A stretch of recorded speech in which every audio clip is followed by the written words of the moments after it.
Alors encore une fois l'émission Jakaarlo sur la TFM ba tey mi continué ba tey daal di suscité li nga xam ne que moo di ay polémique Badara Gadiaga fait encore une fois justement parler de lui encore une fois. Donc Badara n'a pas caché son indignation face à ce qu'il considère comme une menace contre la liberté d'expression du Sénégal, et nous y revenons à détail dans quelques instants sur la presse ak aussi décision bi nga xam ne itam moom le ministre Aliou Sall daal di jël ni jëm daal di ñu war a mën a tëjee ni chaîne yi nga xam ne itam ñoo daal di confirmé wu par rapport ak li nga xam ne que moo di code de la presse. Donc nag ki nga xam ne que moo di Badara Gadiaga nag moom nee na mi ngi démontré benn offensive bu bees bi nga xam ne contre qui n'a ramené que Mouri Ousmane Sonko. Réagissons à la mise en garde récente du Premier ministre. Madame Ousmane Sonko li nga xam ne itam maintenant en garde chroniqueurs yi ak ñi nga xam ne itam ñooy wax ci télé yeeg ba ci les acteurs de médias. Le célèbre analyste a fermement affirmé: entre le déshonneur et la guerre, je choisis la guerre, avant d'ajouter que la liberté d'expression ne doit être plus que jamais préservée. Dans le contexte actuel, Badara Gadiaga a rappelé qu'il est du devoir de chaque citoyen, notamment ceux investis d'une mission d'éclairage de l'opinion publique, de continuer à s'exprimer sans crainte ni pression. Yobounen Abdou Nguer sans raison force ça nous kasoba.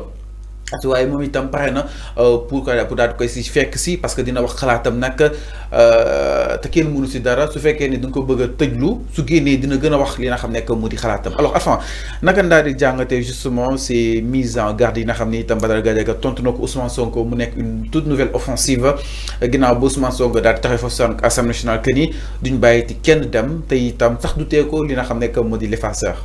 Est-ce qu'il doit rectifier? Est-ce qu'il doit répondre à Ousmane Sonko? Ou bien il fait correctement son travail? Man lola gis. On n'a pas compris. Non, est-ce que Badara Gadiaga war na tay taxaw ci plateau dina damay tontu Ousmane Sonko? Ou bien mu yem ci liggéeyam? Yow kay sa liggéey ngay def. Yow defal sa liggéey correctement. Non, il n'a pas besoin de répondre à Ousmane Sonko. Parce que moment bi ni c'est pas un moment opportun pour mon Badara Gadiaga de répondre à Ousmane Sonko. Parce que Ousmane Sonko, il n'a pas dit Badara Gadiaga. À moins que man dégouma ko.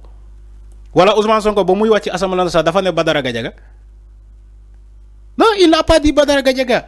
Est-ce que aujourd'hui la logique voudrait que Badara Gadiaga mu répondre à Ousmane Sonko? Dinan woy man Ousmane Sonko lay tontu. Fofu lay waxé. Mais Badara Gadiaga bu naré def liggéeyam na def liggéeyam correctement comme mom dafa mom néna day joxé xalaatam légui joxel sa xalaat basé ko ci la vérité. Il faut dire la vérité. Boy joxé sa xalaat ci réew mi fexel ba nga wax lu am da ngay wax lu am li mo am neel amna bul sosal ken bul saga ken man fofu là où je déplore ces chroniqueurs là mën nga def sa liggéey chronique do saga ken do offenser ken do diffamer ken do diffuser de fausses nouvelles mais mën nga def sa liguey chroniqueur tranquillement nga dem di wuti ay information di segg même bo mënulé segg information demal nga laaj ben journaliste wala journaliste yi nek len ne len ah man j'ai reçu une telle autre information jappalé len ma vérifier information bobu man Badara Gadiaga bala may tok ci plateau mais boko waxé journaliste yi dinañ la jappalé ci vérification de l'information dinañu vérifier information bi segg ko ba information bi donne lo xamantene mën nga ko waxé ci plateau mais ñom ils font pas ça. Ñom dañuy dem rek ñu dëgg teul ñu ne dam na ñu ñoo tok ci plateau ñu ne way Ousmane Sonko li ak li parce que ñom leur chronique en réalité ne vise que Ousmane Sonko. Il faut dire la vérité. Ñom sen chronique ne vise que Ousmane Sonko. ñu ne Ousmane Sonko moy borom réew mi. Bo xolé Ousmane Sonko mo leen jox sen notoriété bu ñu am tay wala célébrité bu ñu am tay la majorité. Ousmane Sonko mo len may célébrité yoy même Abdou Nguer bi nga doon wax Ousmane Sonko moko may célébrité. C'est ça la réalité. Sonko Macky Sall moo ko taal. Non comme non la rek. dama né Sonko. Non, mais il a été député. D'accord. Il a été député. Il a été député avec la pluie forest. Non, mais xana dégo ma dama ne ci politiquement parlant dafa liggéey ba doon lu mu doon.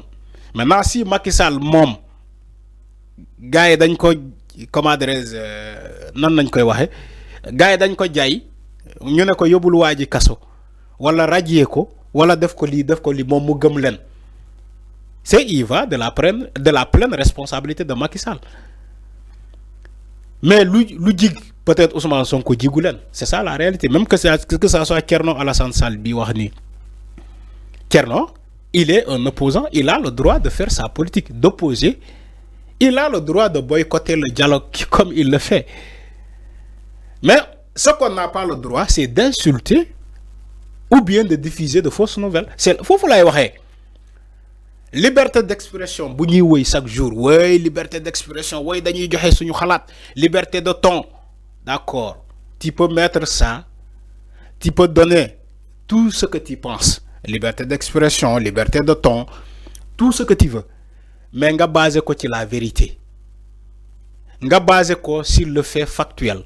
Ni que li may wax ni buñ ma woyé je serai en mesure de fournir des preuves. Ne len preuve ya ngi ni. Je serai en mesure de donner ma source fiable et crédible et pas confidence africaine ou bien Afrique confidentielle. Faut lay waxé. Parce que ñom ñep ni di wax ces chroniqueurs, ces télévisions là, ces journalistes parfois buñ len woyé poser len ay questions ñu né non confidence africaine la ko jëlé wala Afrique confidentielle la ko jëlé. En sachant que Afrique confidentielle c'est pas un journal, c'est pas un média crédible. Ben page la wala ben compte la, ben compte lay wax bi diffuser ay fausses nouvelles pour des commandes politiques. Man fofu lay waxé.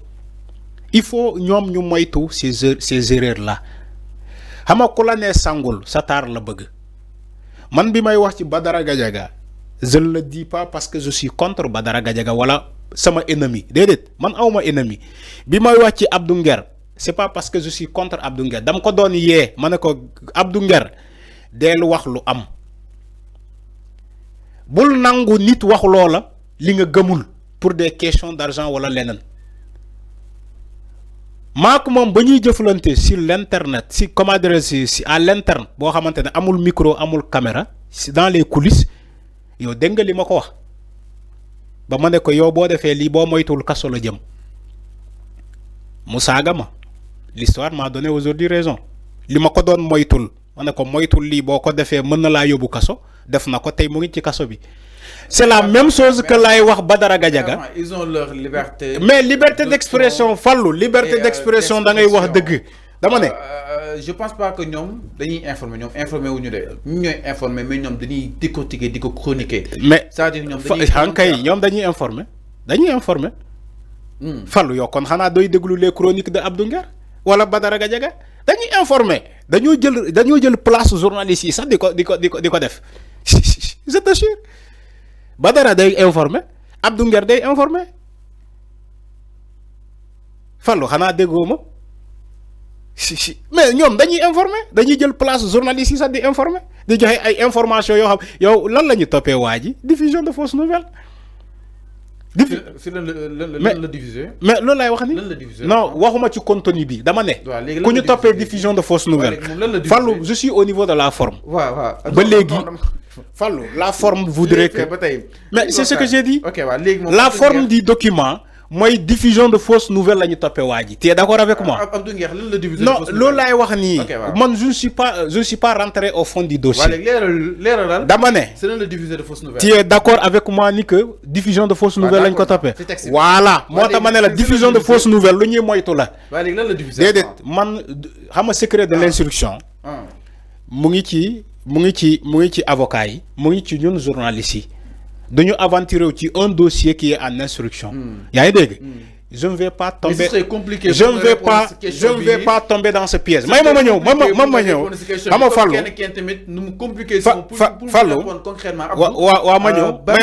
Division de fausses nouvelles.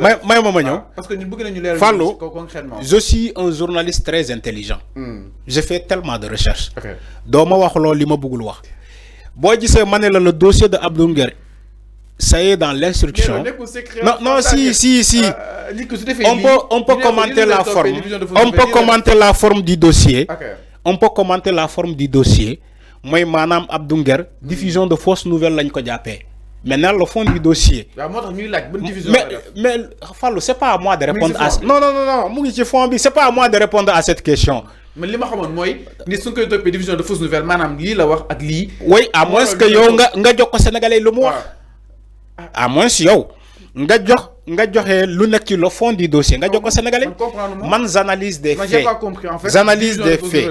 Ma ñew may ma rek. Dinañu déggo. Tu es mon ami. May ma rek. Fallou. May ma rek. Dama né man j'analyse des faits. J'analyse la forme du dossier de Abdou Nguer. Bo démé ci le dossier Abdou Nguer. L'entête du dossier, Abdou Nguer a été arrêté et mis sous mandat de dépôt pour diffusion de fausses nouvelles. Voilà, Djerna. Fallou, man, c'est ce que je dis. Maintenant, si vous voulez commenter le fond du dossier, il va falloir que vous dossier bi. Si vous dossier bi, même avocat meilleur dossier bi, il commente pas dans le fond, sur le fond du dossier. Même si vous avez une presse bi, avocat on nous a interdit de commenter sur le dossier. Mais dans la forme, on peut vous dire que notre client se porte bien. Il a été arrêté pour le... Mais Fallou, li may wax ni avocat. D'accord. Ñom maître Moussa Diop ten bëgg nañ comprendre bonne division de fausses nouvelles là. Mu nek ay questions yo xamni tout le temps day ñëw ci dossier ki nga xamni modi Abdou Nguer. Su fekkee ni lim waxone mom la ngay topé. Maintenant, pourquoi son avocat... Maintenant, pourquoi son avocat, Maître Moussa Diop, qui est conférence live, l'arrestation ou bien le mandat de dépôt de Abdou Nguer, pourquoi il n'a pas commenté le fond du dossier? Voilà, c'est ce que je te dis, Fallou. D'où on est à part à la place de ses avocats. Man Arfan, qui est journaliste, je ne vais pas commenter le fond du dossier de Abdou Nguer à la place de ses avocats. Voilà, c'est ça. Je te demande. Moi, je te parle de la forme, l'entête du dossier. Voilà. Yon kese. Moi, je tontu question bobo. Voilà. En tout cas, donc, encore une fois, nous réitérer tous nos soutiens justement à Abdou Nguer depuis la prison de Rebeuss à la chambre 50. Donc, on va continuer de le soutenir à Abdou pour qu'il justement retrouve sa liberté. Alors, nous avons dit si du côté de la régie bataille, si vous avez tolluwaay réew mi si nu mu gën a yaatu à fond.